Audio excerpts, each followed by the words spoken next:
स्वागत है आपका मेरे चैनल स्टडी समथिंग पे। और आज हम जानेंगे हड़प्पा सभ्यता या सिंधु सभ्यता के कुछ महत्वपूर्ण प्रश्न। ये आप देख रहे हैं लूसेंट के बुक से। तो दोस्तों हम कहना चाहेंगे, अगर आप मेरे चैनल पे पहली बार विजिट कर रहे हैं तो मेरे चैनल को सब्सक्राइब जरूर कर लीजिए। मेरे चैनल पे आपको समय समय पर बहुत सारे न्यू अपडेट्स आते रहते हैं, करंट अफेयर्स हो या घटना चक्र की वीडियो भी मिलेंगे आपको मेरे चैनल पे। तो आप सब्सक्राइब जरूर कर लें और बेल के आइकन को जरूर।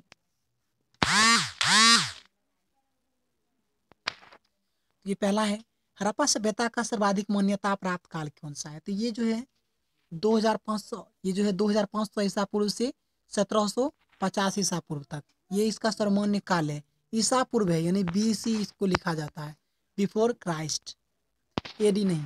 फिर है सिंधु घाटी की सभ्यता निम्नलिखित में से किस सभ्यता के समकालीन नहीं थी? तो ये जो थी ग्रीक की सभ्यता की समकालीन नहीं थी, मेसोपोटामिया की सभ्यता की समकालीन थी, मिस्र की सभ्यता की समकालीन थी, चीन की थी। अब देखते हैं सिंधु घाटी की सभ्यता कहाँ तक विस्तृत थी। तो ये जो है पंजाब, राजस्थान, गुजरात, उत्तर प्रदेश, हरियाणा, सिंध और बलूचिस्तान, यहाँ तक ये विस्तृत था।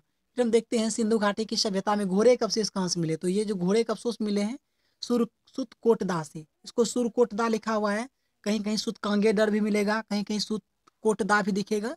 तो ये तीनों एक ही जगह है, तो अलग अलग ये प्राचीन काल के स्थल है, इसीलिए इनका नाम अलग अलग तरह से अलग अलग विद्वान ने रखा है।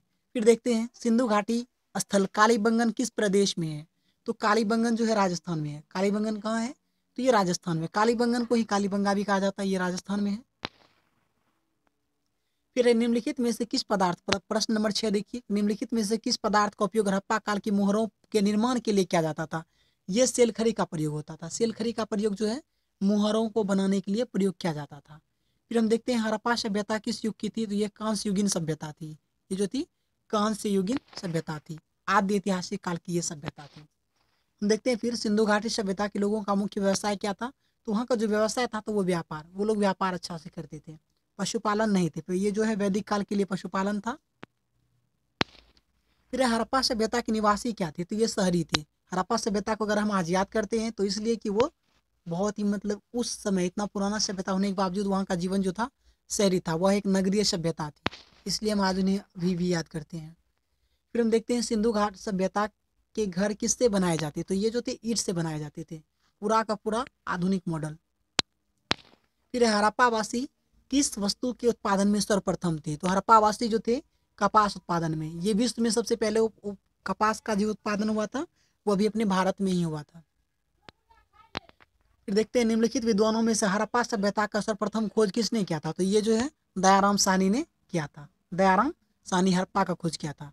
फिर देखते हैं सिंधु सभ्यता का पत्तन नगर, पत्तन नगर को गोदीवारा भी कहीं लिखा रहेगा, डॉकयार्ड भी कहते हैं, बंदरगाह भी हुआ, वही तो ये लोथल को पत्तन नगर कहा जाता है। फिर हम आगे देखते हैं, ये देखिए कितना सबसे अधिक बार ये प्रश्न पूछा गया। देखिए यहाँ ये जो नीचे आपका ये जो रेड लाइट में दिख रहा है, ये जो रेड लाइन में, इसका मतलब ये हुआ कि ये कब कब पूछा गया एग्जाम। ये SSC MTS में पूछा गया था 1999 में। फिर देख लेते हैं, पैमाने की खोज ने यह सिद्ध कर दिया कि सिंधु घाटी के लोग माप तौल से परिचित थे। यह खोज कहाँ पर हुई? तो ये लोथल में हुई थी। दोस्तों हम कहना चाहेंगे, अगर वीडियो को आप अंत तक नहीं देखते हैं तो आपको समझ में नहीं आएगा। इस वीडियो के माध्यम से आपको पूरा का पूरा हड़प्पा सभ्यता लूसेंट से कंप्लीट करवाऊंगा मैं। चलिए हम देखते हैं फिर हड़प्पा कालीन समाज किन वर्गों में विभक्त था? तो ये विद्वान, योद्धा, व्यापारिक और श्रमिक में विभक्त था। हम फिर देखते हैं आगे, सिंधु सभ्यता का सर्वाधिक उपयुक्त नाम क्या है? तो सिंधु सभ्यता का सबसे उपयुक्त नाम जो है वह हड़प्पा सभ्यता है। हम देखते हैं आगे, निम्नलिखित में से कौन सा लक्षण सिंधु सभ्यता के लोगों का सही चित्रण है? तो देखिए उसमें जो है वे देवियों और देवताओं दोनों की पूजा करते थे, ये सही है। उनके विशाल महल और मंदिर, देखिए ये गलत है। महल तो मान सकते हैं, उसके अच्छे घर थे, लेकिन मंदिर उस समय नहीं थे। फिर देखते हैं वे युद्ध में घोड़े द्वारा खींचे जाने वाले रथ का प्रयोग, ये तो गलत है, ये तो था ही नहीं इतना, तो केवल 2 सही होगा। फिर है हड़प्पा सभ्यता की खोज किस वर्ष हुई थी? तो ये जो है 1921 में हड़प्पा का हुआ था, उसके बाद मोहनजोदड़ो का 1922 में हुआ था। फिर देखते हैं हड़प्पा सभ्यता के बारे में कौन सी उक्ति सही है?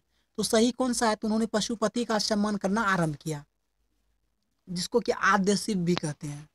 चलिए हम देखते हैं फिर हड़प्पा के लोगों की सामाजिक पद्धति क्या थी? तो उचित समतावादी थी। ये सामाजिक पद्धति क्या थी? उचित समतावादी। तो आगे देखते हैं, सिंध का नखलिस्तान या सिंध का बाग किसे कहा जाता है? तो मोहनजोदड़ो को कहा जाता है।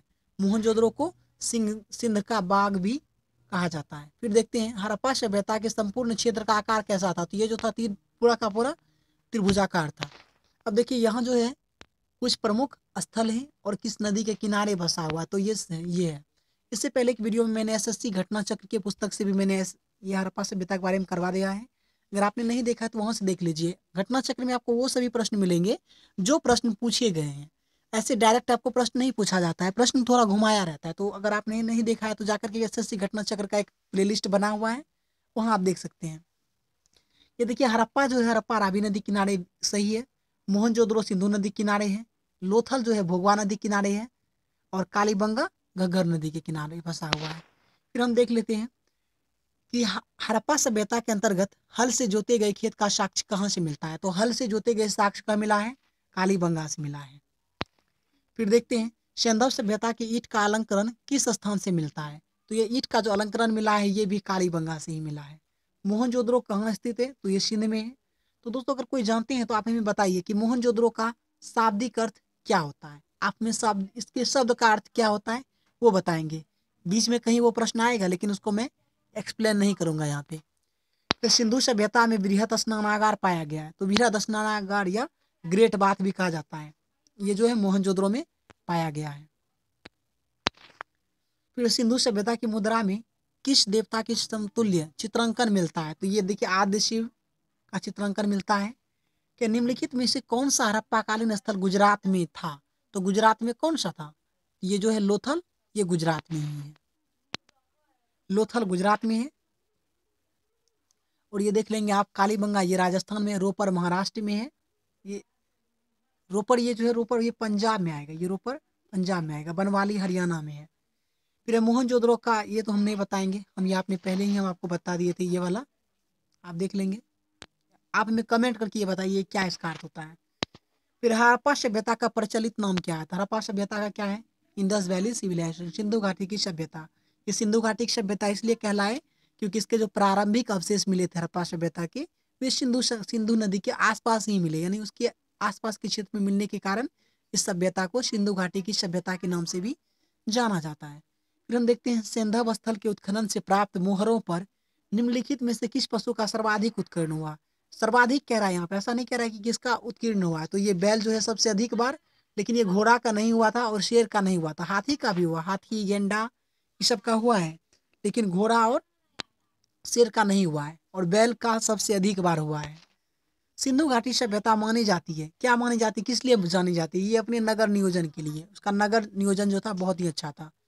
हर सड़कें जो थी उसकी समकोण पर काटती थी एक दूसरे को, और नगर 4 आयताकार हिस्से में बढ़ जाता था इस प्रकार से। फिर हम देखते हैं सिंधु सभ्यता का कौन सा स्थान भारत में स्थित है। तो ये लोथल जो है गुजरात में स्थित है।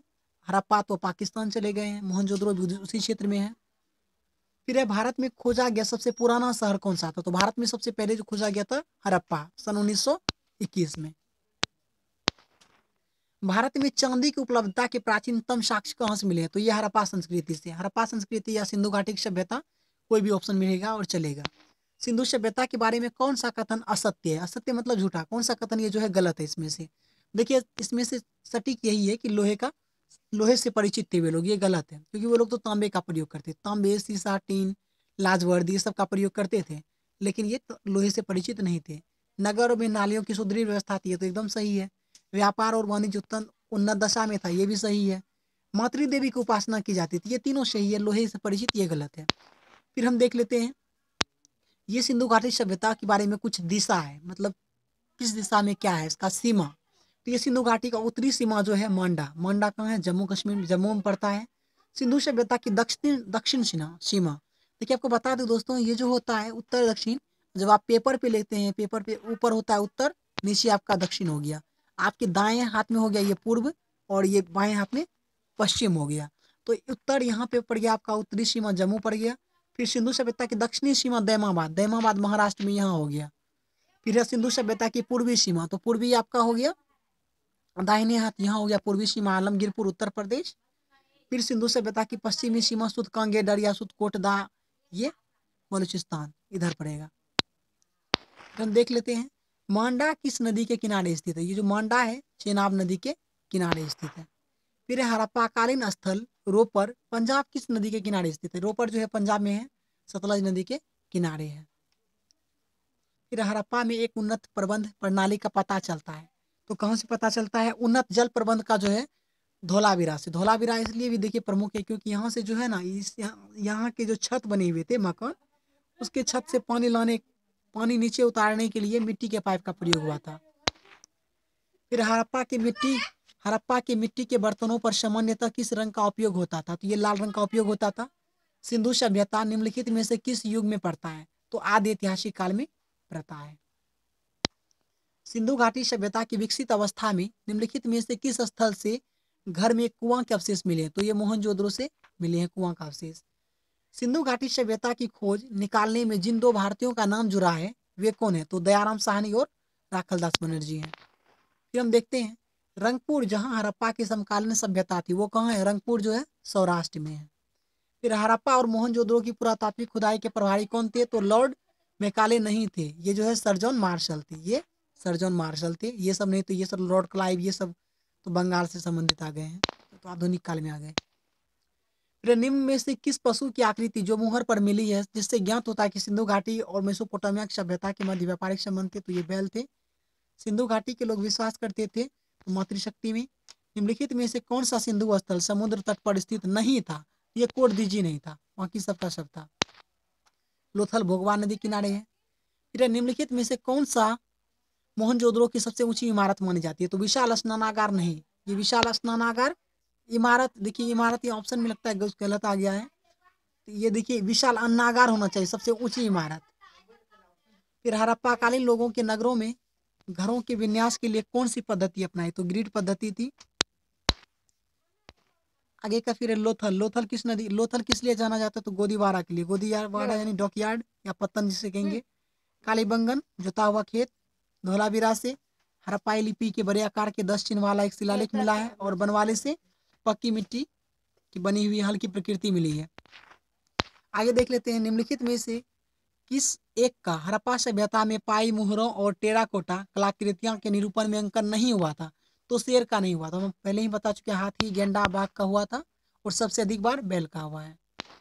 हड़प्पावासी किस धातु से परिचित नहीं थे? तो ये इंपॉर्टेंट प्रश्न बनता है, ये लोहा से परिचित हड़प्पावासी नहीं थे, बाकी वो सोना चांदी टीन तांबा कांसा सब का प्रयोग करते थे। निम्नलिखित में से किस स्थल से युगल समाधान, मतलब डबल डबल बर्निंग जो होता है, मतलब दो आदमी को एक साथ जलाने की प्रक्रिया जो था, ये लोथल में इसका प्रमाण मिला है। कपास का उत्पादन सर्वप्रथम सिंधु क्षेत्र में हुआ। ग्रीक वासी उसे क्या कहते थे? तो मतलब उसे जो है सिंडन कहते थे ग्रीक वासी। हड़प्पा के काल का तांबे का रथ किस स्थान से प्राप्त हुआ है? तो यह देमाबाद से प्राप्त हुआ है। हड़प्पा वासी किन किन धातुओं का आयात करते थे? तो ये चांदी टीन और सोना तीनों का करते थे। लाजवर्द का भी करते थे, लाजवर्द ऑप्शन में नहीं है, वो भी करते थे। फिर हड़प्पा वासी लाजवर्द भवन निर्माण का आयात के लिए कहाँ से करते थे? तो हिंदू कुश क्षेत्र के बदख्शां से करते थे। अफगानिस्तान स्थित सिंधु सभ्यता संबंधित स्थल है किस चीज से? मुंडीगाक और सुरतोगोई, ये दोनों स्थल है। कौन कौन से नगर सिंधु सभ्यता के बंदरगाह नगर थे? तो अल्लादीनो, बालाकोट, लोथल, सुतकांगेडर, कुनतासी, ये सभी हैं। मोहनजोदड़ो से प्राप्त पशुपतिनाथ आदि शिव मोहर किन किन जानवरों का अंकन हुआ है? तो इसमें जो है सभी हुआ है, हिरण गेंडा भैंसा बाघ हाथी, लेकिन गाय का अगर ऑप्शन में आएगा तो गाय नहीं है। किस हड़प्पाकालीन स्थल से नृत्य मुद्रा वाली स्त्री के कांस्य मूर्ति प्राप्त हुई है? तो वह मोहनजोदड़ो से प्राप्त हुई है। किस हड़प्पाकालीन स्थल से पुजारी की प्रशस्तर मूर्तियां प्राप्त हुई है? तो हड़प्पा से प्राप्त हुई है। किस सिंधुकालीन स्थल से एक ईंट पर बिल्ली का पीछा करते हुए कुत्ते के पंजों के निशान मिले हैं? तो चनहुद्रो से मिले हैं। किस हड़प्पाकालीन स्थल से प्राप्त जार पर चोंच में मछली दबाए चिड़िया और पैर के नीचे खड़ी लोमड़ी का चित्रांकन मिलता है, जो पंचतंत्र की लोमड़ी की कहानी के सदृश है? तो ये लोथल में इसका प्रमाण मिला है। आगे देख लेते हैं कि स्वतंत्रता के बाद भारत में सबसे अधिक संख्या में हड़प्पाकालीन युग स्थल की खोज किस प्रांत में हुई? तो ये गुजरात में हुई है। निम्नलिखित में से कौन सी फसल हड़प्पाकालीन लोगों का मुख्य खाद्यान्न नहीं था? तो ये चावल नहीं था, वहाँ का मुख्य जो खाद्यान्न था वो गेहूं था। ये सब भी चलेगा, ये गेहूं जो प्रमुख था, चावल नहीं था। फिर हड़प्पा था मोहनजोदड़ो अब विलुप्त हो गए, ये तो सही है। वे उत्खनन के दौरान प्रकट हुए। देखिए लुसेंट में ए सही है ऑप्शन, लेकिन ये गलत है। रियल में ये गलत है क्योंकि ये कह रहा है कि ए और आर दोनों सही है तथा आर ए का सही स्पष्टीकरण है। ये गलत इसलिए है, कथन दोनों सही है लेकिन दूसरा कथन जो है पहले कथन का सही निष्कर्ष या उसको सही स्पष्ट नहीं कर रहा है। ये तो नहीं कह रहा है कि कैसे वो विलुप्त हो गए। तो दोनों कथन सही है लेकिन आर जो है दूसरा कथन पहले कथन का सही स्पष्टीकरण नहीं है। इस अनुसार से बी वाला ऑप्शन सही होना चाहिए। फिर सिंधु घाटी सभ्यता के संदर्भ में निम्नलिखित कथन पर विचार करते हैं। चलिए देखते हैं क्या है। यह प्रमुखतः लौकिक सभ्यता थी तथा उसमें धार्मिक तत्व यद्यपि उपस्थित थे लेकिन वर्चस्वशाली नहीं था। कह रहा है धार्मिक जीवन तो था लेकिन ऐसा नहीं कि केवल धर्म को लेकर के वर्चस्व बना हुआ था। तो ये तो सही है। फिर देखते हैं आगे कि उस काल में भारत में कपास के वस्त्र बनाए जाते, तो दूसरा तो और सटीक है। तो इस प्रकार दोनों सही हो गया। फिर एक देखिए यहाँ कह रहा है सूची को मिलान करती है, तो मतलब कौन सा जगह वर्तमान में कहाँ पड़ता है। तो मंडा जो है जम्मू कश्मीर सही है, दायमाबाद महाराष्ट्र में है, कालीबंगा राजस्थान में है, राखीगढ़ी हरियाणा में है और बनवाली भी आपको हरियाणा मिलेगा। फिर हम देख लेते हैं हड़प्पा कालीन स्थलों में अभी तक किस धातु की प्राप्ति नहीं हुई, तो लोहा की प्राप्ति नहीं हुई है। देखिए ये जो है CGPSC परीक्षा में हुआ है, 2012 में पूछा गया था। देख लेते हैं फिर किस पशु के अवशेष सिंधु घाटी सभ्यता में प्राप्त नहीं हुए हैं। तो ये देखिए शेर के अवशेष नहीं प्राप्त हुए हैं, शेर के अवशेष नहीं प्राप्त हुए हैं। चंद्रहुदुरो का उत्खनन किसने किया था, JH मैके ने। तो अगर आपको वीडियो पसंद आए तो वीडियो को लाइक कर दें और मिलेंगे आपको अगले वीडियो के साथ। तब तक के लिए धन्यवाद।